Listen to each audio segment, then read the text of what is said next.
David De Gea is undoubtedly one of the best goalkeepers the Premier League has ever seen. In an era where United mostly struggled, he stood out as the most reliable player. But despite all the success, De Gea was booted out the door in ridiculous fashion. So what actually happened?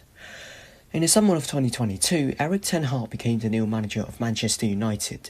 He wanted to transform United into a team that presses aggressively and dominates possession. This requires his goalkeeper to be good with the ball at his feet, a skill set that De Gea lacked significantly. But ten Hag chose to keep him for the early part of the project, and De Gea was also willing to sacrifice 50% of his wages to sign a new contract. However, towards the end of the 2022-23 season, De Gea made a series of mistakes, such as against Sevilla in the Europa League quarter-final, West Ham in the top 4 race, and had questionable moments against Man City in the FA Cup final.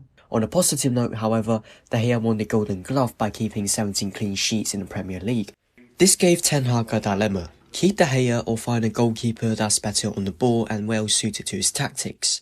In the end, Ten Hag chose the latter option. The board, on the other hand, also backed Ten Hag's decision by suddenly withdrawing the contract offer and asked De Gea to leave in the middle of the summer. So after 12 years at United, De Gea was silently booted out without a farewell to the fans. What made it even worse is the replacement, Andre Onana, turns out to be an absolute disaster.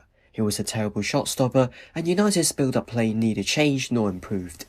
After a poor start to his third season, Ten Hag himself was sacked in November 2024, and Onana was loaned out to Turkish side Trabzonspor in September 2025, proving that keeping De Gea was perhaps the better option.